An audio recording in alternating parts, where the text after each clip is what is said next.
segala bentuk takdir hidup kita di alam dunia ini sekarang yang kita rasakan, baik yang senang maupun yang susah, apalagi yang susah, apalagi takdir yang sekarang kita merasa berat dalam melaksanakannya, mintalah untuk diringankan, mintalah untuk dihapuskan, mintalah untuk dirubah menjadi takdir yang baik dengan doa kepada Allah Tabaraka wa Ta'ala. Berdoa kepada Allah. Dan doa yang terbaik diantaranya adalah di hari Arafah ini. Saya sering bilang sama jamaah kalau kajian, semua kita tidak ada yang dalam keadaan baik-baik saja. Semua kita ini diciptakan oleh Allah Tabaraka wa Ta'ala dengan takdir buruk dan takdir baik. Setiap kita punya masalah, betul nggak?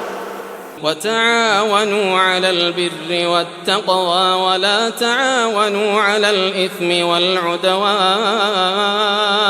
واتقوا الله إن الله شديد العقاب. بسم الله الرحمن الرحيم.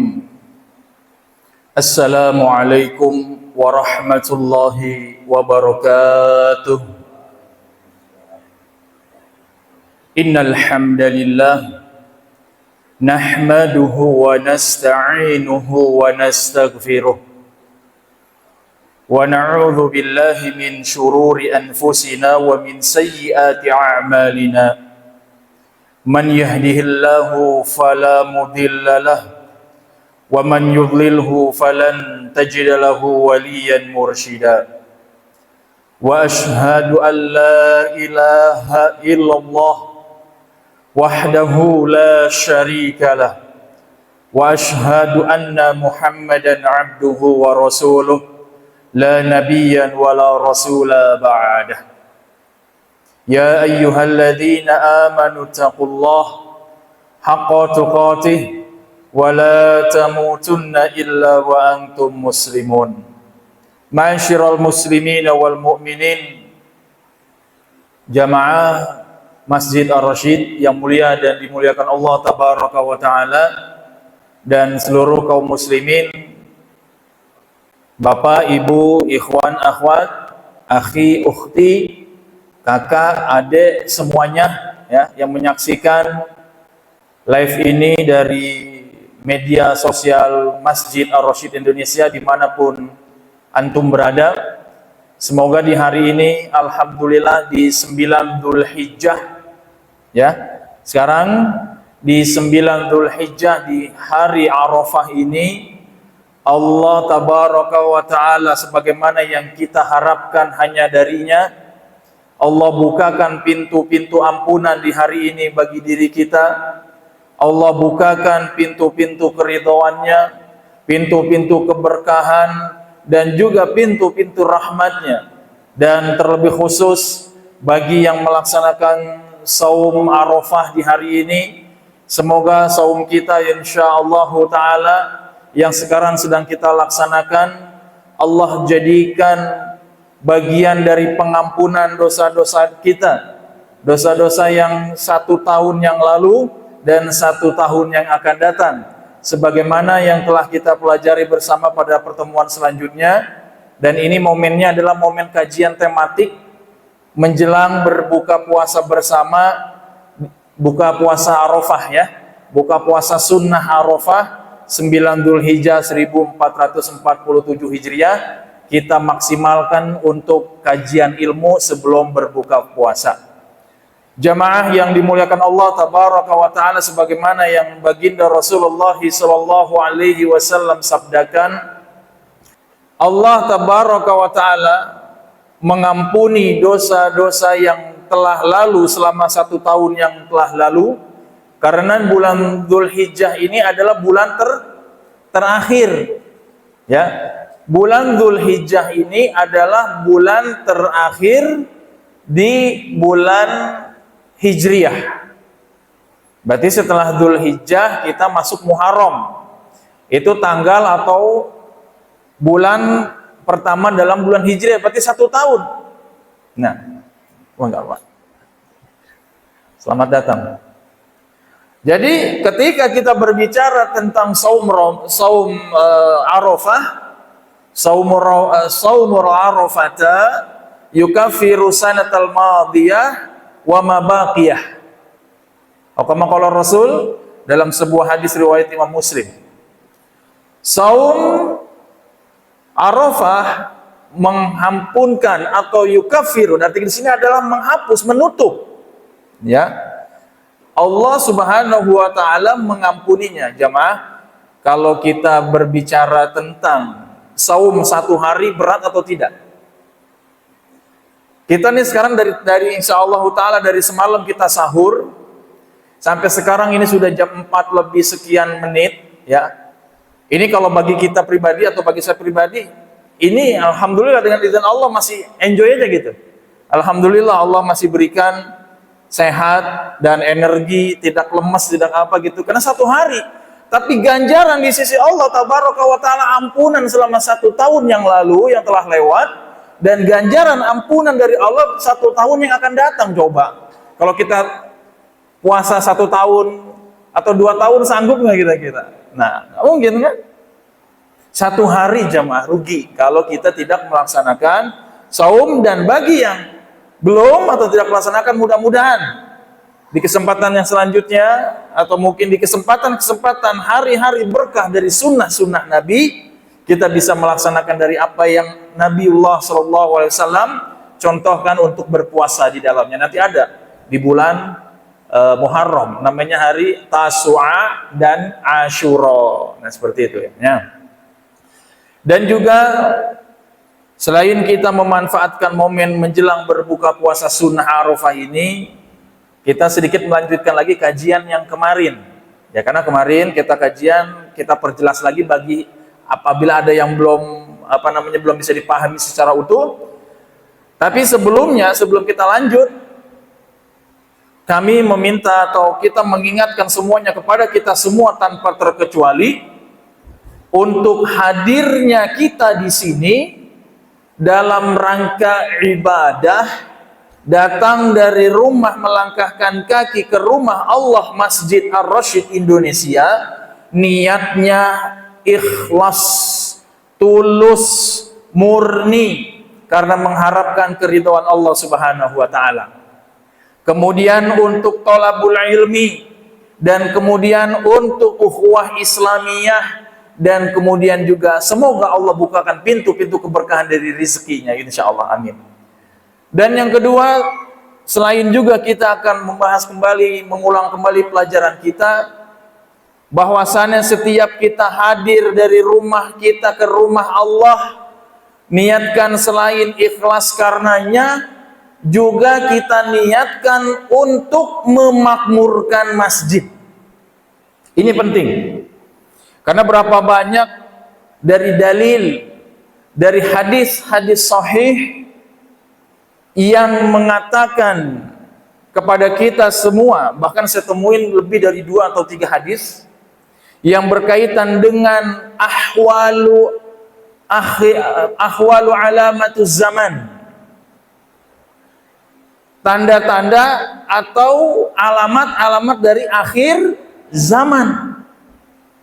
Tanda-tanda akhir zaman itu orang pada membangun masjid, main besar-besaran, main mewah-mewahan, main bagus-bagusan, main indah-indahan, tapi sedikit yang memakmurkan. Ini tanda akhir zaman. Ada di dalam kitab Hadis Arba'in An-Nawawiyah. Wa min alamati sa'ah adalah membangun masjid, banyak dibangun, tapi sedikit dari jamaahnya. Dan ini adalah perjuangan kita untuk membangun dan memakmurkan. Karena membangun masjid itu mudah. Membangun masjid itu, wallahi, saya bilang, membangun masjid itu mudah. Ana pengalaman bertahun-tahun membangun masjid itu insya Allah mudah. Ya, kita punya kolega, kita punya relasi, kita punya rezeki, punya uang, kita himpun dana, terbangun masjid. Insya Allah kita punya donatur, atau kita punya tabungan sendiri, atau kita bisa usaha-usaha lain yang mendatangkan dana, itu mudah.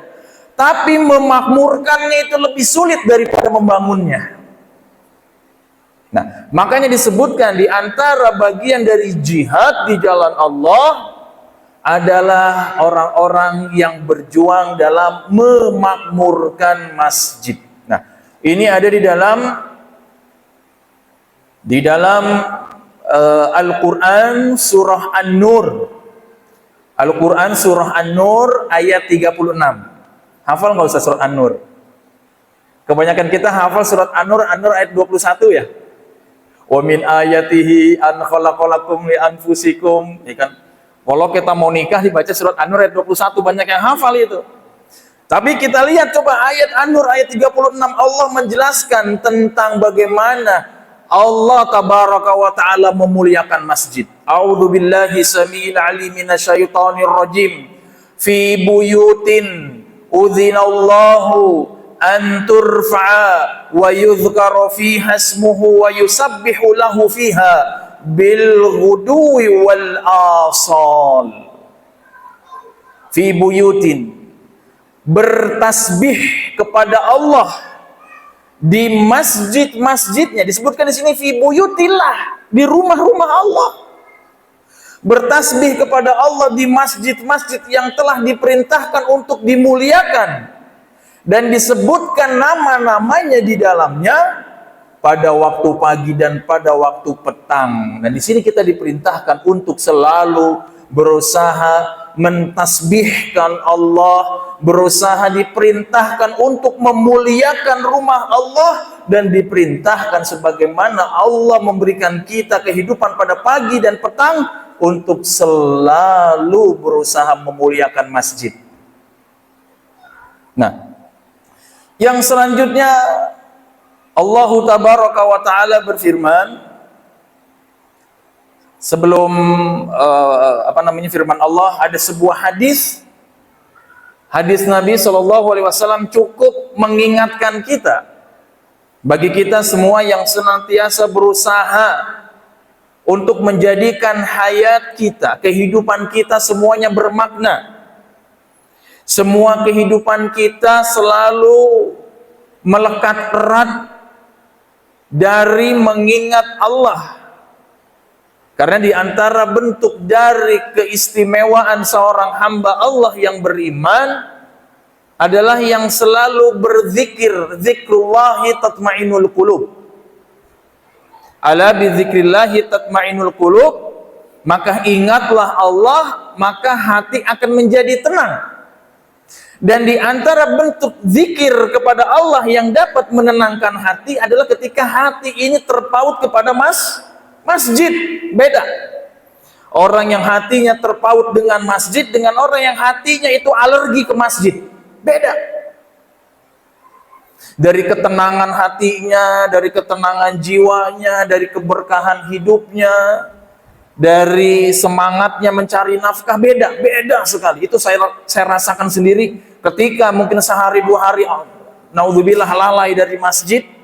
Beda rasanya, kok saya terasa jauh dari Allah Subhanahu wa ta'ala. Nah, Rasul sallallahu alaihi wasallam bersabda dalam sebuah hadis yang sahih, diriwayatkan oleh Imam Muslim nomor hadis 671 dari sanadnya Abu Hurairah radhiyallahu anhu, Nabiullah bersabda, ahabbul biladi ilallahi masajiduha wa abghadul biladi ilallahi aswaquha.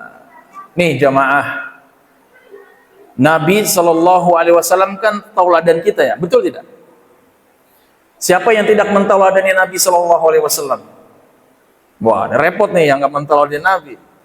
Bahkan sering kita gembar-gemborkan cinta Allah, cinta Nabi, betul tidak? Barang siapa yang cinta Allah, maka dia harus mencintai Nabi. Sering nggak kita dengar istilah kayak begitu? Nah, ini orang yang kita diperintahkan Allah untuk mencintainya, dan beliau adalah Khalilullah, kekasih Allah, mengatakan dalam lisannya yang suci, dan ini adalah sahih, ahabbul biladi ilallahi masajiduha, tempat yang paling dicintai Allah adalah masjid. Tempat yang paling dicintai Allah adalah masjid.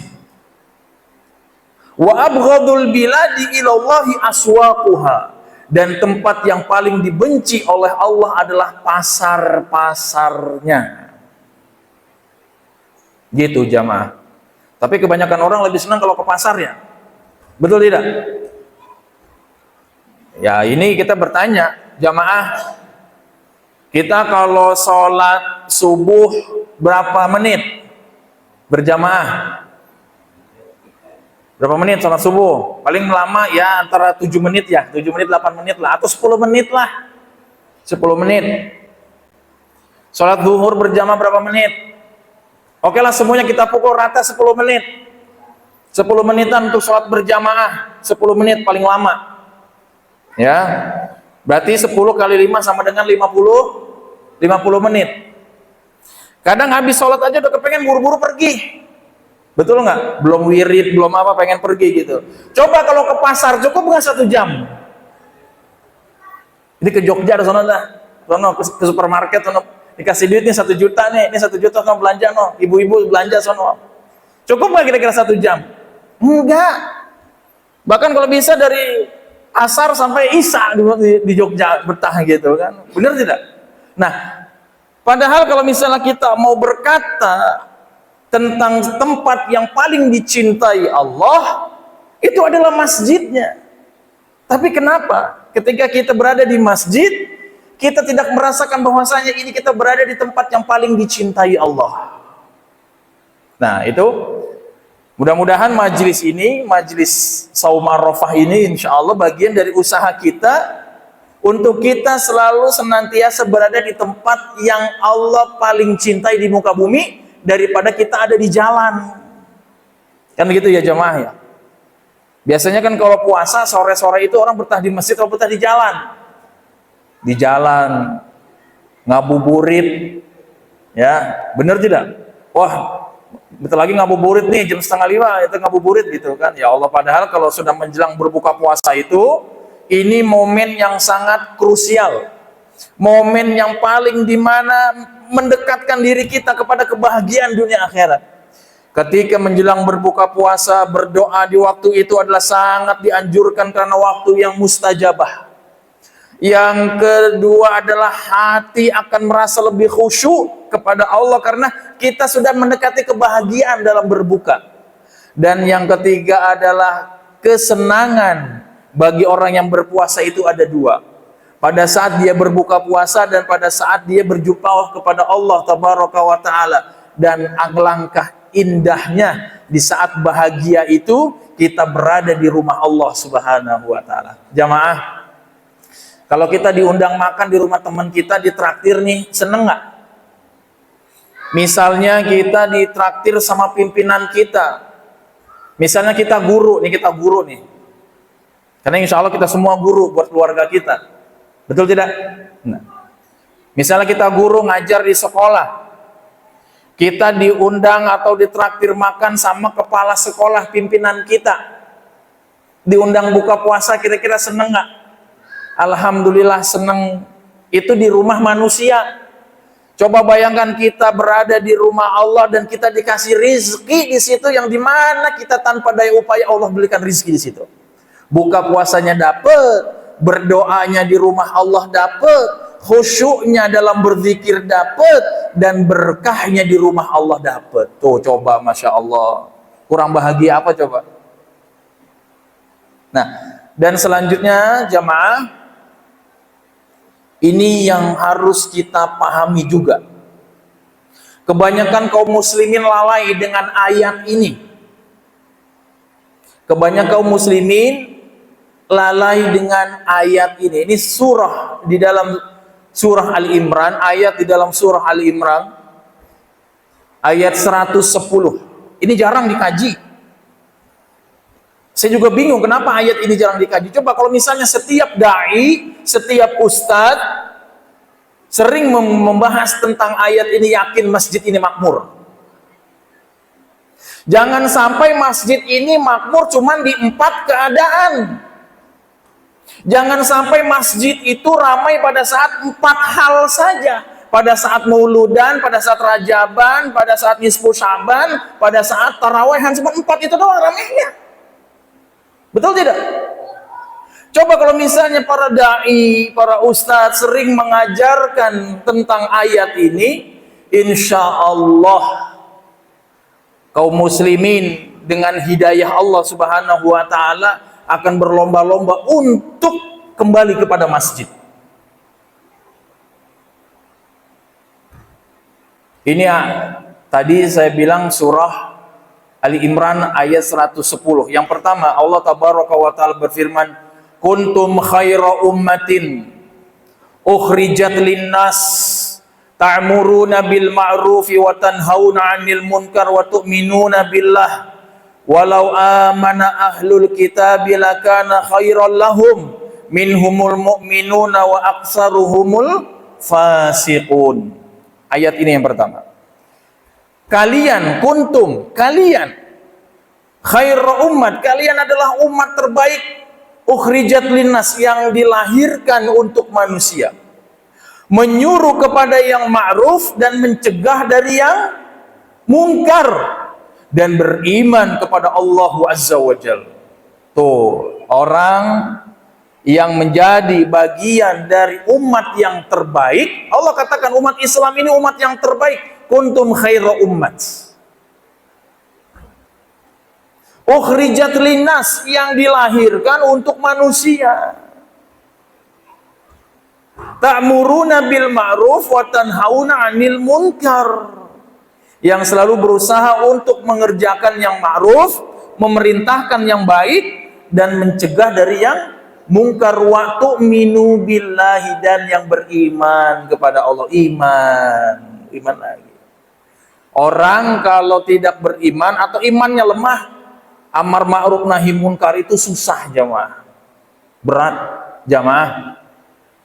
Baginda Rasulullah sallallahu alaihi wasallam sebelum dia mendapatkan tugas kenabian dan rasul untuk mendakwakan Islam kepada kaum musyrikin, beliau dijuluki apa jamaah?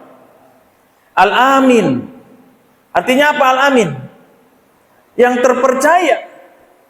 Apa selain Al-Amin? Julukan gelar yang diberikan kaum Quraisy pada Nabi Muhammad SAW selain Al-Amin?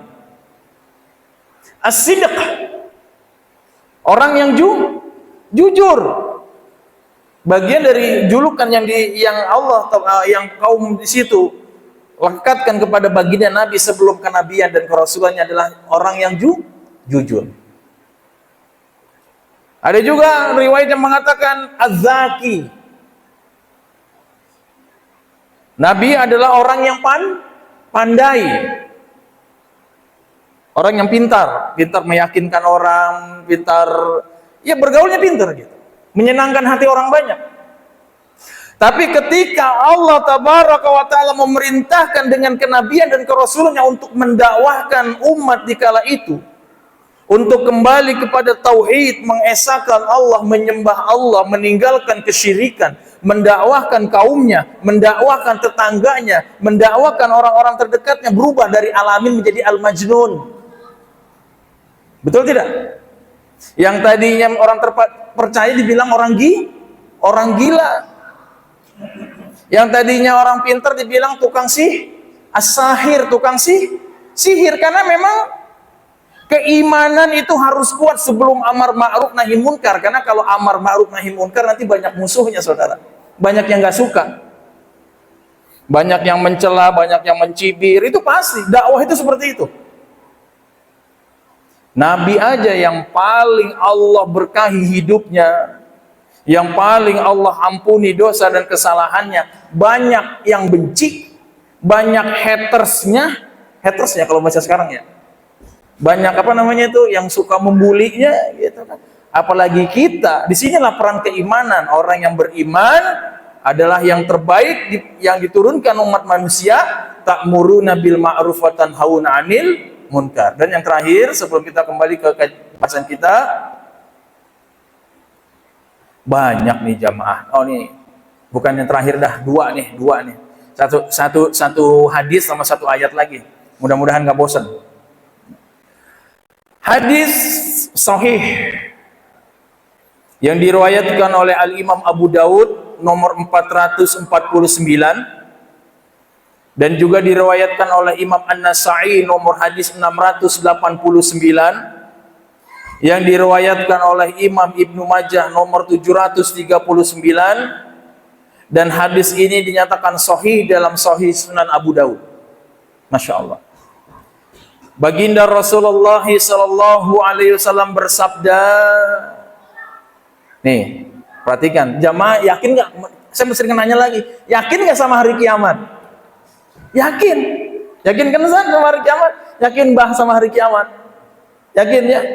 Nah, kata baginda Nabi sallallahu alaihi wasallam, kata Rasulullah sallallahu alaihi wasallam, la taqumus sa'atu hatta yattaba'aha an-nasu fil masajid. La taqumus sa'atu hatta yatabaha an-nasu fil masajid. Tidak akan terjadi hari kiamat. Tidak akan terjadi hari kiamat sampai orang-orang saling membanggakan masjidnya. Yang dibanggakan masjidnya. Oh, masjid orang wah leuwih alus dari masjid anu di Tonggo. Nah, begitu kan bahasanya. Musolah orang mah lebih sae, lebih caang daripada masjid nu di Lebak. Kan begitu ya. Saya sering dengar kayak begitu tuh, dibanding-bandingin. Yang dibandingin adalah bangunannya, bukan kemakmurannya. Coba yang dibandingkan bukan sebagai perbandingan, tapi sebagai bentuk muhasabah. Ketika kita membangun masjid, apakah kita bisa memakmurkannya? Gitu. Apalagi dakwah, waduh. Dakwah di masjid aja banyak yang celak gitu loh. Banyak yang nggak suka kita dakwah di masjid. Padahal masjid itu tempatnya dakwah, tempatnya syiar, masih banyak juga yang nggak suka. Di tanda akhir zaman, tanda-tanda hari kiamat tidak akan terjadi sampai manusia-manusia, orang-orang saling membanggakan masjidnya, itu seperti itu.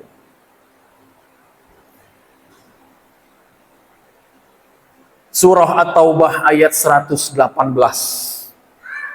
Surah At-Taubah ayat 118.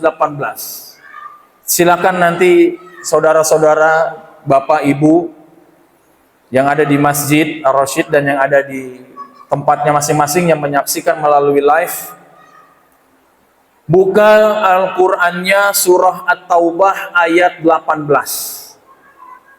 Surah At-Taubah ayat 18. Allahu tabaraka wa ta'ala berfirman, A'udzu billahi samiil 'alim minasyaitonir rajim. Innama ya'muru masajidallahi man amana billahi wal yaumil akhir wa aqamas salata wa ataz zakata wa lam yakhsha illallah. Fa'asha ulaika an takunu minal muhtadin. Kita ulangi lagi, biar ayat ini meresap ke hati kita. Karena biasanya kalau satu kali itu kurang meresap. Jamaah, kalau kita ngafalin Quran, insya Allah nih banyak hafid Quran nih pada menyimak nih insya Allah. Kalau kita biar menghafal Quran nih, menghafal Quran, biar melekat, nggak cepat lupa, itu diulang-ulang, betul nggak? Diulang 10 kali, diulang 20 kali, biar apa? Biar hafal. Kita semuanya pernah dan sedang mengalami itu. Kita mengulang kembali bacaan Al-Quran kita biar tidak hilang, biar tidak lupa. Ini biar kita tidak lupa dan biar kita tambah paham. Kita ulangi lagi.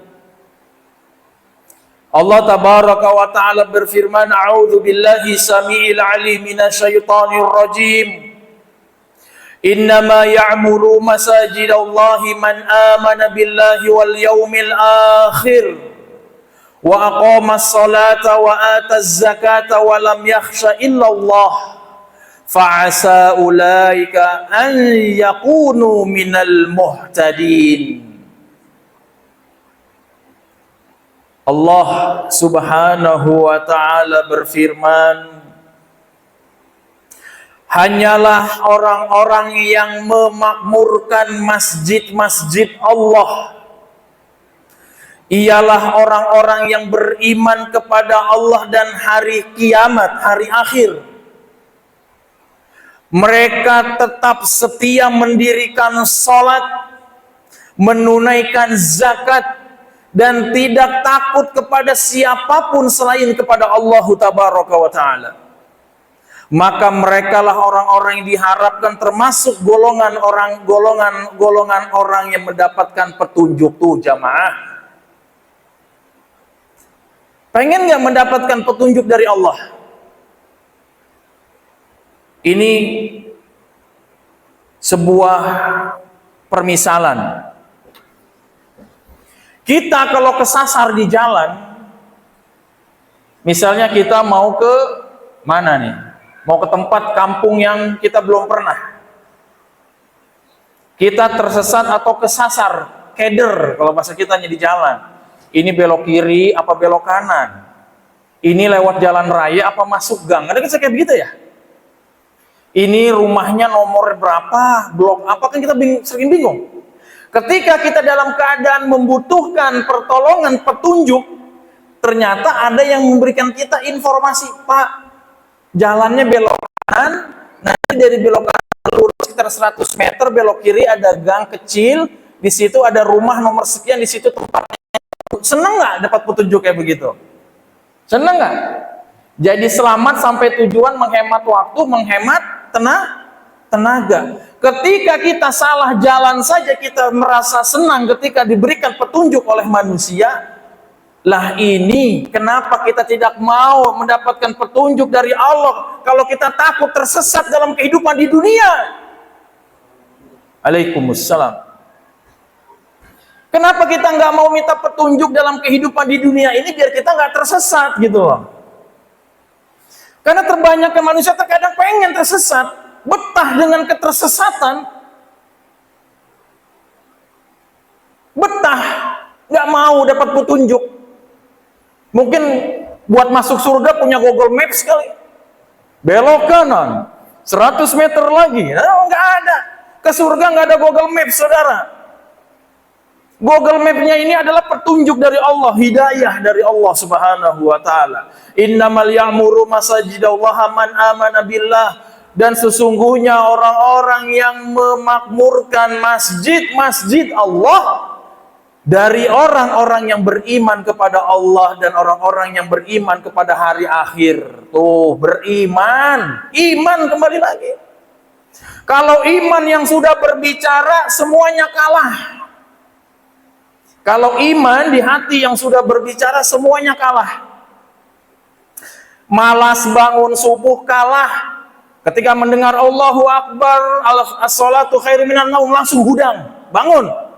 Ambil air wudhu, segera ke masjid. Kalau iman yang berbicara.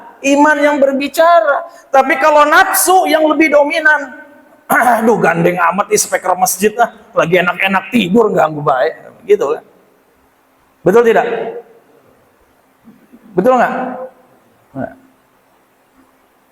Kalau iman yang sudah berbicara, tidak ada lagi kita memperuncing khilafiyah atau khilafiyah antara kunut dan tidak kunut.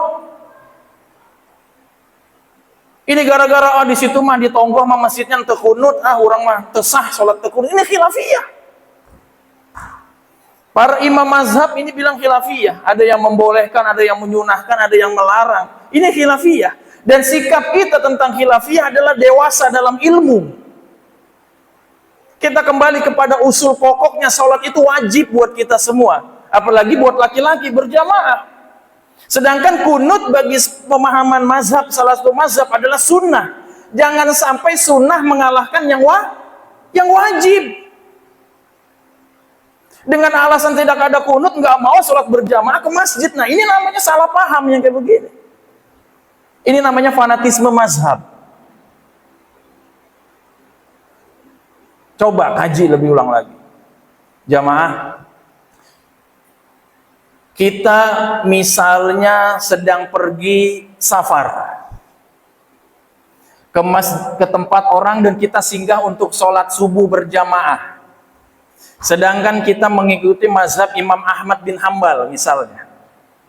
Imam Ahmad bin Hambal mensyariatkan kunut, betul? Tidak.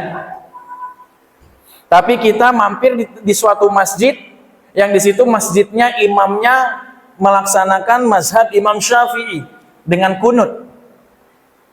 Sah nggak kita sholat di belakang imam yang bermazhab Imam Syafi'i? Sah.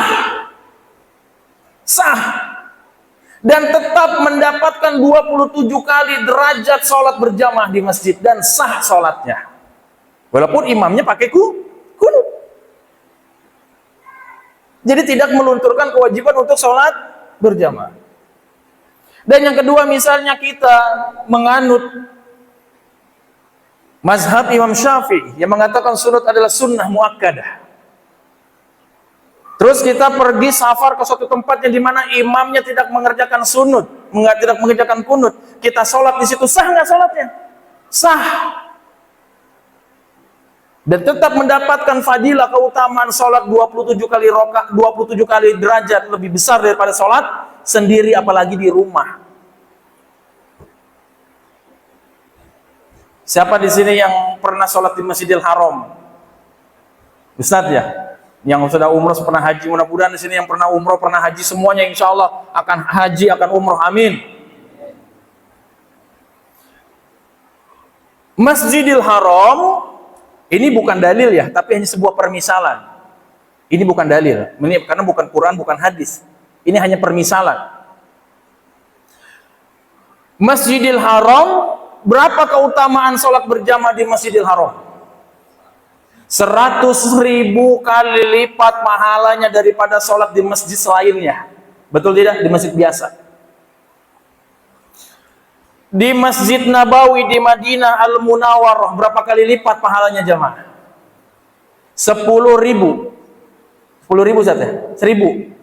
1.000 kali lipat pahalanya daripada sholat di masjid biasa, dan seterusnya. Dan masjid-masjid ini berada di negara kerajaan Saudi Arabia yang bermazhab Imam Hambali, yang tidak berkunut. Lantas ketika kita berangkat umroh, ketika kita berangkat haji, kita sholat subuh berjamaah di Masjidil Haram, di Masjid Damawi, apakah kita berani bilang ini sholat subuhnya nggak sah? Atau kita berani untuk sujud sahwi di belakang imam Masjidil Haram, Masjid Nabawi? Nah, itu kan aneh kayak begitu. Jadi jangan sampai khilafiyah melunturkan semangat kita untuk memakmurkan masjid. Gitu ya jamaah ya. Ketika memang kita ada masjid di situ, ya makmurkan, sholat, alhamdulillah. Apalagi yang wajib. Kecuali hal-hal yang mungkin kita yakin tidak ada contoh, kita boleh melepaskan diri. Tapi ketika memang sholat berjamaah itu wajib, sholat di situ. Jangan sampai ada istilahnya embungan, embung, orang mambung, alim, sholat didinya, tekunut imamnya. Nah, mendingan sholat di imah. Nah, itu waduh. Sholat di imah perempuan. Yang sholatnya yang di rumah itu perempuan. Gitu ya jamaah ya. Innama ya'muru masajidallaha man amana billahi wal yaumil akhir wa aqamas sholata wa ataz zakah wa lam yakhsa illallah fa'asa ulaika ayyakunu minal muhtadin. Orang-orang yang diharapkan termasuk golongan yang mendapatkan petunjuk. Semoga Allah memberikan kita petunjuk. Semoga Allah memberikan kita semuanya hidayah. Semoga Allah menyelamatkan kita dari keterpurukan dan ketergelinciran dalam kehidupan dunia dan akhirat kita. Semoga Allah menjadikan kita semuanya orang-orang yang selalu dibenarkan jalannya ketika mendekati kesalahan. Dan semoga Allah menjadikan kita semua orang-orang yang selamat dalam menapaki siratal mustaqim, siratal ladzina an'amta alaihim ghairil maghdubi alaihim waladdallin. Jalan yang lurus, jalan yang engkau berikan nikmat, dan bukan jalan orang-orang yang engkau murkai dan orang yang engkau benci. Penting itu jamaah, minta petunjuk, dan diantara petunjuk yang sakti adalah petunjuk Allah yang kita senantiasa raih dengan memakmurkan masjid. Betul nggak jamaah? Jamaah, Satu permisalan lagi. Hijriyah, tahun Hijriyah. Sekarang tahun Hijriyah 1447 Hijriyah. Berarti telah lebih dari 14 abad yang lampau hijrahnya baginda Rasulullah sallallahu alaihi wasallam. Makanya disebut tahun Hijriyah. Dimulai dari hijrahnya Nabi sallallahu alaihi wasallam dari Mekah ke Madinah beserta para sahabatnya ridwanullahu alaihim ajmain. Jamaah, yang pertama kali dibangun oleh baginda Rasulullah sallallahu alaihi wasallam ketika hijrah itu apa? Masjid apa pasar? Masjid apa perumahan? Masjid apa pesantren? Yang pertama kali dibangun oleh baginda Rasulullah sallallahu alaihi wasallam ketika hijrahnya adalah masjid. Karena disitulah pusat dari hidayah dan pembentukan peradaban umat. Apapun ceritanya, apapun situasinya di saat itu, dan bagaimanapun bentuk karakter orang-orang terdahulu, tuh karakter orang Arab tuh jangan sampai kayak karakter kita, Pak. Bagi orang yang terbiasa bergaul dengan orang-orang Arab tuh ngerti karakternya itu bagaimana. Orang Arab itu makanya di antara hikmah Nabi SAW dari bangsa Arab dan diturunkan di Araf itu karena kata Allah Subhanahu wa taala dalam Al-Qur'an, al-a'rabu asyaddul kufar wan nifaqa. Betul tidak? Orang Arab itu adalah yang paling keras kekufuran dan kemunafikannya. Makanya diturunkan di Arab. Ketika orang Arab takluk, semuanya takluk. Di waktu itu Nabi yang dibangun masjid itu bagaimana biar bisa untuk meruntuhkan semua karakter dan ego manusia di saat itu untuk tunduk semuanya kepada Islam. Yang ego kesukuhan, saya muhajir, saya ansor, saya kulit putih, kamu kulit hitam, saya bangsawan, kamu budak. Oh, kalau udah berbicara masjid itu udah nggak ada yang kayak begitu, jamaah. Semuanya satu dalam bendera la ilaha illallah Muhammadar Rasulullah. Kiblatnya sama, Robnya sama, nabinya sama. Yang dibangun persatuan umatnya di situ adalah masjid. Lantas ketika Nabi Shallallahu Alaihi Wasallam menjadikan masjid sebagai pusat keberkahan umat, umatnya ada yang nggak mau dapat berkah karena banyak yang salah kaprah. Ego mengalahkan iman,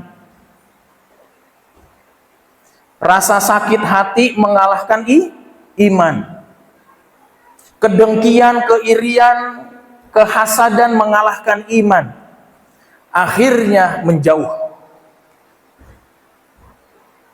Nah, padahal Allah Tabaraka wa Ta'ala mengatakan bahwasanya di antara bentuk dari keimanan dan perjuangan seorang muslim adalah mampu memakmurkan masjid. Jamaah, kalau kita yakin dengan rumah Allah, mau bagaimanapun ceritanya, jangan takut.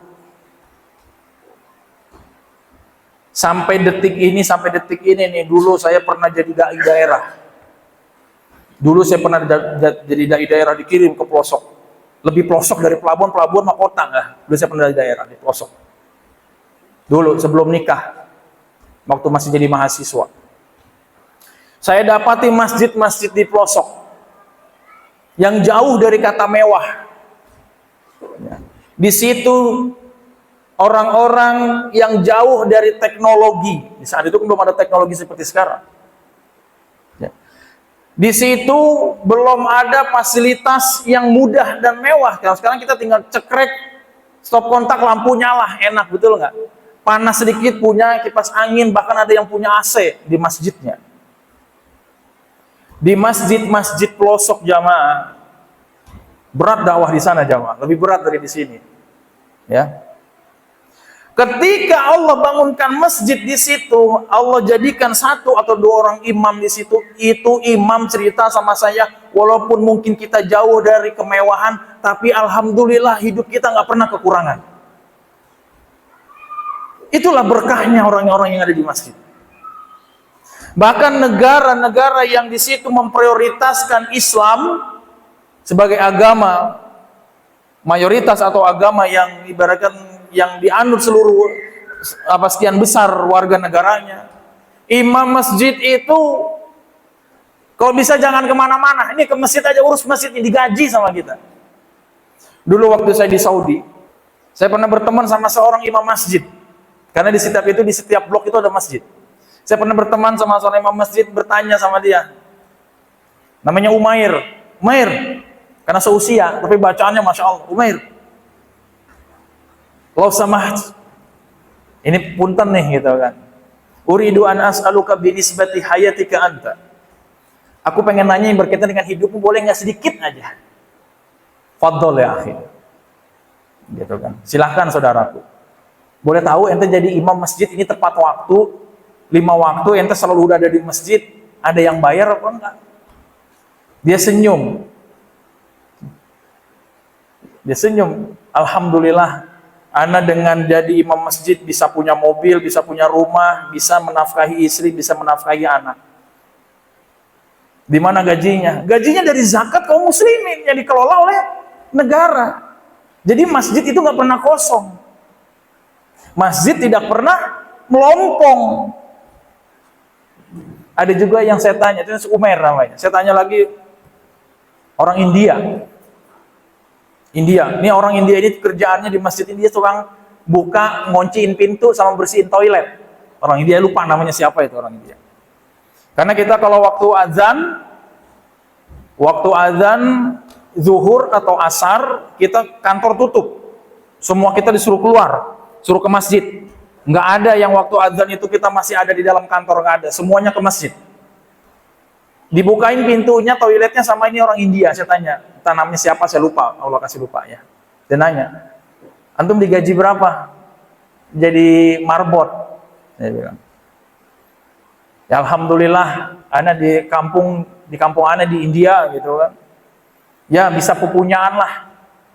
Ternyata paling kecil gaji pada saat itu tahun 2007, 2008 di waktu itu, gajinya marbot sekelas India saja itu sudah di atas 1.300 sampai 1.500 real, dan pada saat itu real itu 3.500. Berarti gajinya satu bulan itu antara 5 sampai 7 juta. Itu marbot masjid.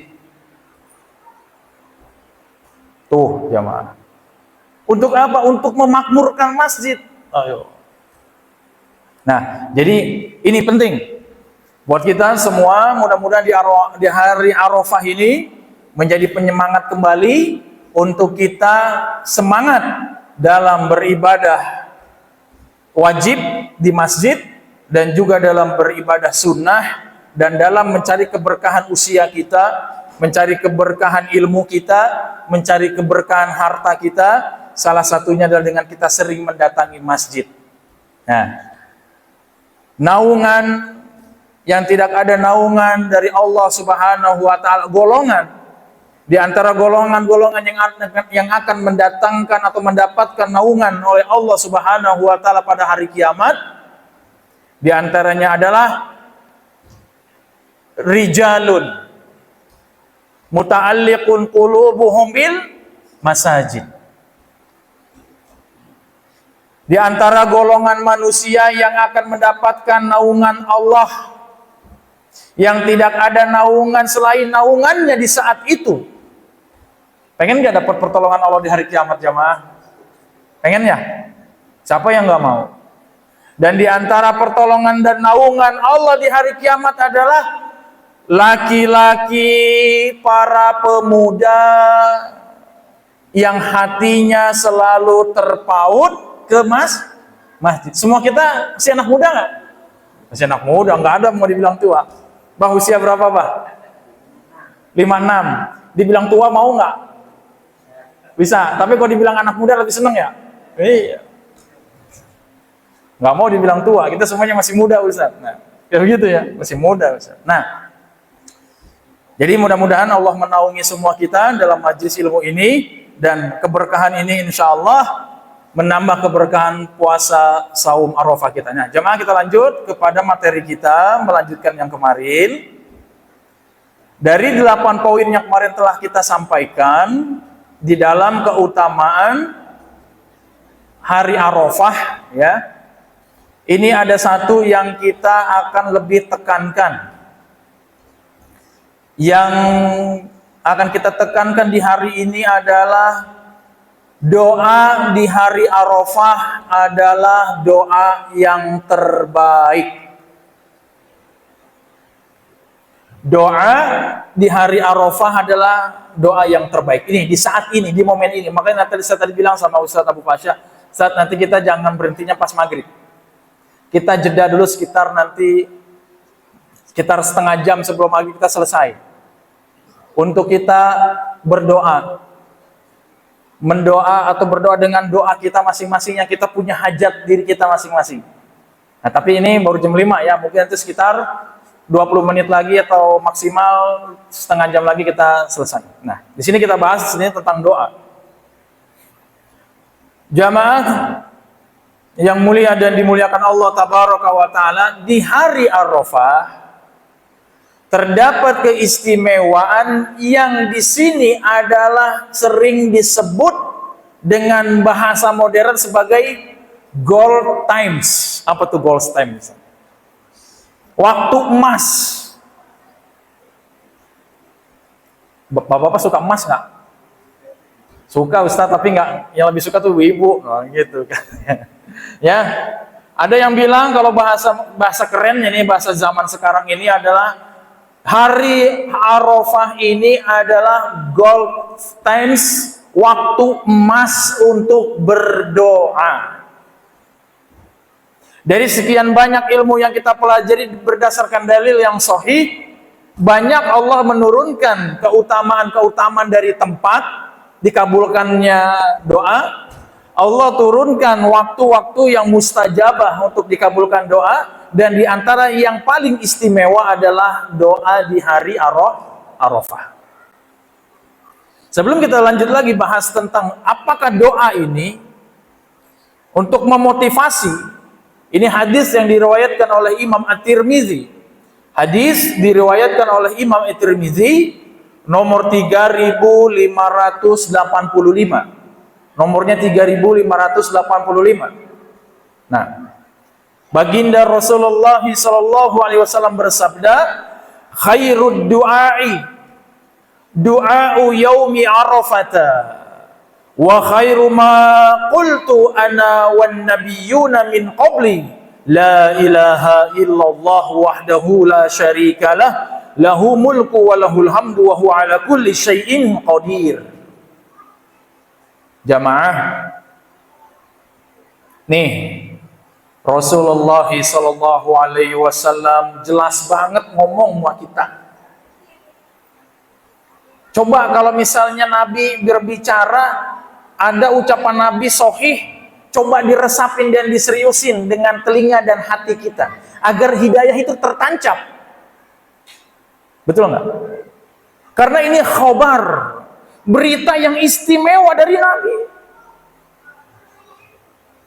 Jangan sampai telinga kita malah lebih sering dengar yang kotornya. Kita kalau naudzubillah, bukan kita ya, naudzubillah, nggak ada di Masjid Ar-Rasyid mah nggak ada, insya Allah. Naudzubillah, jangan sampai ada. Sebagian manusia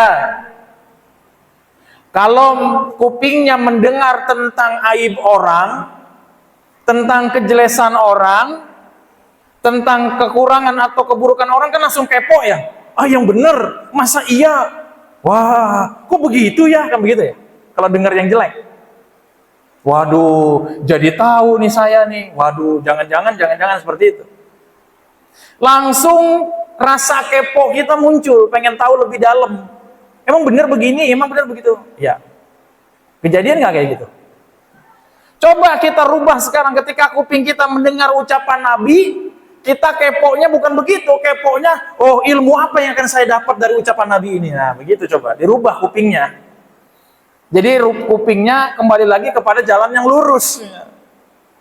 Ya. Ketika Nabi berkata, khairud du'ai yaumul arafah.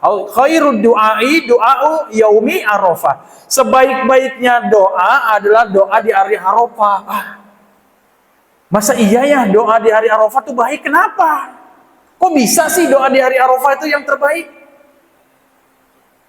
Jawabannya apa? Karena Nabi yang mengucapkan. Nabi itu wa ma yantiqu 'anil hawa in huwa illa wahyu yuha. Rasulullah itu tidak pernah berbicara berdasarkan hawa nafsunya. Rasulullah itu berbicara berdasarkan wahyu dari Allah Subhanahu wa taala. Makanya kita percaya khairud du'ai du'a'u yaumi Arafah. Nah, ma qultu ana wan nabiyyuna min qabli la ilaha illallah wahdahu la syarika lahu mulku wa lahul hamdu wa huwa ala kulli syai'in qadir. Dan sebaik-baiknya ucapanku dan ucapan para nabi sebelumku adalah ucapan la ilaha illallah wahdahu la syarika lahu mulku wa lahul hamdu wa huwa ala kulli syai'in qadir. Itu ucapan tauhidullah, tauhid yang menjauhkan kita dari segala bentuk kesyirikan yang ada di muka bumi. Lahu mulku wa lahul hamdu, pemilik segala macam bentuk kerajaan dan pemilik segala macam bentuk pujian, kemuliaan.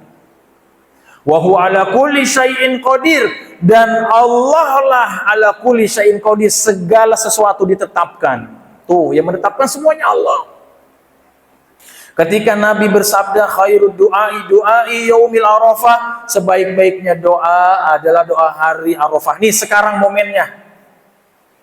Dikatakan dalam sebuah riwayat yang sahih bahwasanya di antara bentuk dari hal yang bisa merubah takdir kita adalah doa. Doa bisa merubah takdir. Jangan menjadi orang yang berputus asa, ya Ustaz, saya mah sudah ditakdirin miskin dari lahir. Nah, udah cengeng banget udah dibilang takdir miskin. Aduh, alhamdulillah Ustaz, saya ditakdirin kaya, belum tentu. Ustaz, saya mah sudah ditakdirin senang dari lahir. Nggak ada manusia yang seutuhnya senang, pasti ada susahnya. Segala bentuk takdir hidup kita di alam dunia ini sekarang yang kita rasakan, baik yang senang maupun yang susah, apalagi yang susah, apalagi takdir yang sekarang kita merasa berat dalam melaksanakannya, mintalah untuk diringankan, mintalah untuk dihapuskan, mintalah untuk dirubah menjadi takdir yang baik dengan doa kepada Allah Tabaraka wa Ta'ala. Berdoa sama Allah. Dan doa yang terbaik diantaranya adalah di hari Arafah ini. Saya sering bilang sama jamaah kalau kajian, semua kita tidak ada yang dalam keadaan baik-baik saja. Semua kita ini diciptakan oleh Allah Tabaraka wa Ta'ala dengan takdir buruk dan takdir baik. Setiap kita punya masalah, betul nggak? Dunia ini adalah tempatnya ujian dan cobaan. Dunia tempatnya ujian dan cobaan. Tidak mungkin ada dari anak keturunan Adam yang namanya manusia yang tidak pernah mendapatkan cobaan dan ujian di alam dunia. Betul tidak? Ada nggak yang hidupnya lempeng-lempeng aja, senang-senang aja gitu? Jamaah, kalau kita naik motor, kalau kita naik mobil, jalannya lempeng-lempeng aja, celaka nggak? Celaka. Nih, dari Masjid Ar-Rasyid nih ke bawah nih, ke Kiara Lawang. Antum coba lurus aja, jangan nikung. Nyebur antum di kali, betul nggak? Celaka nggak? Yang namanya hidup kita tuh pasti ada tikungannya, ada tanjakannya, ada turunnya, ada sedihnya, ada senangnya, ada dukanya, ada susahnya. Bahkan bisa jadi banyakkan susahnya daripada senangnya, betul tidak? Betul. Nah, ketika kita sedang merasakan episode hidup kita dalam kesusahan, Mintalah dirubah kesusahan itu menjadi kesenangan dengan doa. Karena doa yang dapat merubah takdir. Dan cara Allah mengabulkannya bukan dengan maunya kita. Allah lebih tahu cara mengabulkan doa kita dengan hikmahnya. Bagi sekarang yang sedang dalam kesulitan, coba berdoa sama Allah yang khusyuk di hari Arafah ini. Yakin dengan seyakin-yakinnya kepada Allah. Allah ini sang maha mendengar. Tidak ada yang kembali dari Allah dengan tangan hampa ketika berdoa. Yakin kepada Allah. Allah akan berikan ampunan Allah akan berikan pengabulan doa kita dengan cara yang terindah, dengan hikmahnya. Bukan dengan cara kita. Emangnya kita siapa mau ngatur-ngatur Allah? Emangnya kita siapa mau mengintervensi saja. Mau mengintervensi Allah. Ya Allah, saya mohon begini. Pokoknya kabulin ya. Kalau nggak dikabulin, awas loh. Nah, nggak bisa ngomong gitu sama Allah. Betul nggak? Kita doa aja sama Allah. Ya Allah, di hari Arafah ini hamba memohon kepada Engkau ya Allah. Dari semua yang ada di majlis taklim ini, di rumahmu ini yang mulia Masjid Ar-Rasyid ya Allah. Kami semua ini adalah orang-orang pendosa. Kami di sini adalah orang-orang yang selalu lalai dari perintah-Mu. Kami semuanya di sini adalah orang-orang yang selalu tergoda dalam berbuat maksiat kepadamu ya Allah. Ampunilah hamba ya Allah. Ampunilah kami. Hadirkan hati ya Allah. Hadirkan. Coba. Ketika kita meminta kepada manusia aja bahasanya lemah lembut. Kang, puntennya abdi nuju aya priyogi ya, nuju aya kesulitan salit. Tiasan teu minjem 100. Nah, sopan minjem duit mah ya. Betul tidak? Kenapa ketika kita sedang dalam kesulitan dunia yang menghimpit kita, kita tidak mau mesrah dan tunduk sama Allah dalam doa kita? Kenapa nggak mau jamaah? Kenapa sih nggak mau? Ya Allah, kami semua yang ada di Masjid Ar-Rasyid ini dan yang mendengarkan dan yang menyimak kajian ini, kita semuanya punya masalah ya Allah. Angkatlah semua masalah-masalah kami ya Allah. Jadikanlah semua masalah ini sebagai penghapus dosa-dosa kami ya Allah. Gantilah masalah-masalah ini menjadi kebahagiaan dengan kehendak-Mu dan dengan rahmat-Mu ya Allah. Ya Allah, kami semua dalam kesulitan ekonomi. Ya Allah, berikanlah kami kesabaran dalam menghadapi ini. Janganlah Engkau berikan kami ujian ya Allah. Janganlah Engkau berikan kami cobaan ya Allah di luar dari batas kemampuan kami ya Allah. Coba berdoa seperti itu. Hadirkan hati. Coba, ada nggak kita berdoa sampai nangis kayak begitu? Ini jangan kita nangisnya dengar drama Korea, drama Cina. Nangis, nonton film India, nangis. Tapi kalau doa sama Allah, tara nangis. Padahal hidup kita, wa huwa ala kulli syai'in qadir. Sesungguhnya diri kita semuanya di bawah takdir Allah Subhanahu wa ta'ala. Di hari Arafah ini, di hari terbaik ini, curahkan semua doa kita kepada Allah Tabaraka wa ta'ala.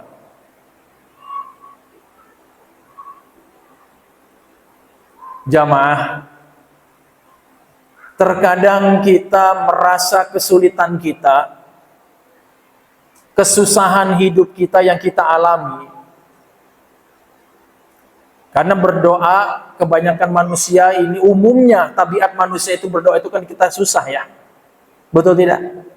Tapi ketika senang mah ada sih yang tetap berdoa, ya Allah, hamba berdoa mudah-mudahan kebahagiaan ini langgeng, itu ada. Mudah-mudahan kita semuanya baik susah maupun senang tetap berdoa. Amin. Tapi secara umum manusia, ketika kita merasakan kesulitan kita, ini masalah kita nih. Di hati kita, di pikiran kita punya masalah masing-masing. Kita malu nggak kalau masalah kita itu didengar orang, diketahui orang, dan itu menjadi aib? Malu nggak? Malu nggak? Ini contoh nih. Ini Anda jujur. Saya mencontohkan, gak usah pakai diri orang lain, diri saya pribadi. Untuk bisa diambil pelajaran yang baik, yang positifnya. Yang jeleknya jangan dicontoh. Misalnya saya lagi kehimpit ekonomi, kesusahan ekonomi. Ini saya pribadi. Saya pribadi ya, kehimpit ekonomi. Sedang paceklik, aduh susah banget ini ya Allah. Dari mana cari uang ini susah banget. Bagi saya pribadi, kalau saya ketahuan dalam keadaan susah dan saya minta-minta, itu bagi saya itu aib. Malu. Ini aurat buat saya. Kalau bisa, walaupun di rumah makan nasi dengan terasi, walaupun di rumah makan nasi dengan terasi bakar atau terasi goreng, bersyukur masih bisa makan di hari itu dan jangan minta-minta sama orang. Walaupun saya naik motor dari rumah ke jalanan, bisa hidup, di depan saya beli bensin campur dorong. Ya. Baru sampai di depan dorong sampai pom. Dorong 2 km, bensin campur air keringat. Ya.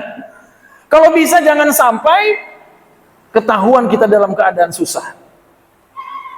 Karena kita malu kalau diketahui oleh manusia. Tapi jangan pernah malu kita meminta kepada Allah. Jamaah, bedakan antara sifat makhluk yang namanya manusia dengan sifatnya sang khaliqul makhluk, Allah tabaraka wa ta'ala. Manusia kita nih semua. Kalau sering diminta, bukan malah senang. Ini saya yakinkan pada jamaah semua. Ini karakter manusia. Ini sifatnya manusia. Semakin sering diminta bukan semakin senang. Makin gak suka. Oke lah, sekali diminta dia ngasih. 2 kali dia ngasih. 3 kali dia mulai nanya. Ini kenapa nih orang minta mulu ya? 4 kali dia mulai. Lah kok jadi ke saya mulu? 5 kali. Lah kok saya jadi andalan? Nah seperti itu. Betul tidak? Semakin sering diminta akan semakin nggak suka. Ini sifat manusia. Makanya mintanya jangan manusia. Ini begitu manusia. Antum yang tadinya bersahabat karena sering diminta, malah jadi musuhan nanti. Teman antum ngejauhin antum karena antum sering minta. Betul nggak? Karena ini karakter manusia itu seperti itu. Tapi karakter Allah tabaraka wa ta'ala semakin diminta, semakin senang. Allah semakin diminta, hambanya semakin kembali kepadanya. Hambanya semakin mengemis kepadanya. Hambanya semakin memohon kepadanya. Allah tuh semakin cinta kepada hambanya. Dan semakin Allah kasih. Cuman masalahnya kita sabar apa enggak? Karena kebanyakan manusia itu mustajilun. Isti'jal, apa isti'jal? Kebanyakan manusia itu senang terburu-buru, senang maunya cepet-cepet, doanya tadi malam habis subuh pengen dikabulin, kan begitu ya? Pengennya cepet. Tapi kita yakini jamaah, Allah semakin diminta, Allah semakin diiba, Allah semakin dingemis oleh kita, Allah semakin cinta kepadanya. فَإِذَا سَأَلَكَ عِبَادِي عَنِّي فَإِنِّي قَرِيبٌ أُجِيبُ دَعْوَةَ الدَّاءِ إِذَا دَعَانِ. Tuh ayat Al-Quran, surat Al-Baqarah ya Hasan. فَإِذَا سَأَلَكَ عِبَادِي عَنِّي فَإِنِّي قَرِيبٌ. Apabila hambaku bertanya tentangku, apabila hambaku meminta kepadaku, salah ini bisa meminta, bisa bertanya. Fa inni qarib. Sesungguhnya aku ini dekat. Allah itu nggak perlu di WA.